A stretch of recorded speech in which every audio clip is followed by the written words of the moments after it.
August महिन्यामध्ये तूर पिकाची लागवड केली तर चालेल का? कारण की अतिवृष्टी झाल्यामुळे भरपूर शेतकऱ्यांच्या शेतामधील तूर ही जळालेली आहेत किंवा त्यांचं शेत आता रिकामं झालेलं आहे. तर अशा शेतकऱ्यांनी आता ऑगस्ट महिन्यामध्ये तूर पिकाची लागवड केली तर चालेल का? जर आपण ऑगस्ट महिन्यामध्ये तूर पिकाची लागवड केली तर त्या तुरीची वाढ कशा पद्धतीने होईल, त्या तुरीला फुलधारणा कशा पद्धतीची होईल, हे मी तुम्हाला या व्हिडिओच्या माध्यमातून लाईव्ह दाखवणार आहेत. यासाठी हा व्हिडिओ शेवटपर्यंत नक्की पहा. तर मित्रांनो, आपल्या विद्यापीठाच्या कडधान्य संशोधन विभागामध्ये 5 ऑगस्टला तूर पिकाची लागवड करण्यात आली होती. तर त्याचा व्हिडिओ मी 10 डिसेंबर रोजी काढला होता. तर तोच व्हिडिओ मी तुम्हाला या ठिकाणी दाखवणार आहे, जेणेकरून आपल्याला तूर पिकाची लागवड करण्याविषयी एक मदत मिळेल. तर मित्रांनो, ही आहे आपल्या विद्यापीठातील ऑगस्ट महिन्याची तुरीची लागवड. तर आपल्याला दिसत असेल की त्याची उंची आपल्याला या ठिकाणी कमी दिसत आहेत. या ठिकाणी वेगवेगळ्या व्हेरायटींचा वापर करण्यात आलेला आहे. या ठिकाणी AKT 1612 ही व्हेरायटी आहेत, ज्यामध्ये एक रिसर्च वर्क चालू आहे. तर आपण या ठिकाणी फुलधारणा पाहू शकता की कशा पद्धतीने याला फुलधारणा आहेत.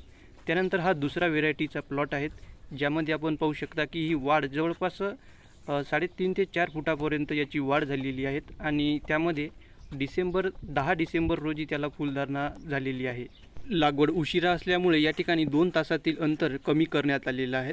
आपण सुद्धा 2 तासातील अंतर 3 फूट ठेवून ऑगस्ट महिन्यामध्ये तूर पिकाची लागवड करू शकता. या ठिकाणी आपण पाहू शकता की वेगवेगळ्या वाणांना कशा पद्धतीने फुलधारणा झालेली आहे.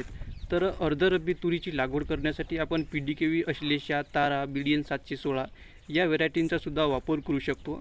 फक्त अर्धरब्बी लागवड करताना आपल्याला 2 तासातील अंतर हे फक्त 3 फुटापर्यंत करायचं आहे. कारण की त्या तुरीची जून-जुलै महिन्यामध्ये लागवड केलेल्या तुरीसारखी वाढ होत नाहीत. म्हणून आपल्याला त्या ठिकाणी अंतर हे कमी करायचं आहे आणि एकरी झाडांची संख्या वाढवायची आहे, जेणेकरून आपल्याला अपेक्षित उत्पादन मिळेल.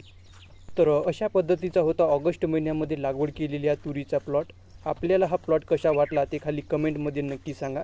आणि आपण सुद्धा अर्धरब्बी तुरीची लागवड करणार आहे का, हे सुद्धा आपण खाली कमेंटमध्ये सांगू शकता. हा व्हिडिओ आवडला असेल तर व्हिडिओला लाईक करा आणि आपल्या शेतकरी ग्रुपमध्ये शेअर करा, जेणेकरून इतर शेतकऱ्यांना याचा फायदा होईल. चॅनलवर नवीन असाल तर चॅनलला सबस्क्राईब करा आणि शेजारील घंटा बटन ऑल म्हणून दाबा.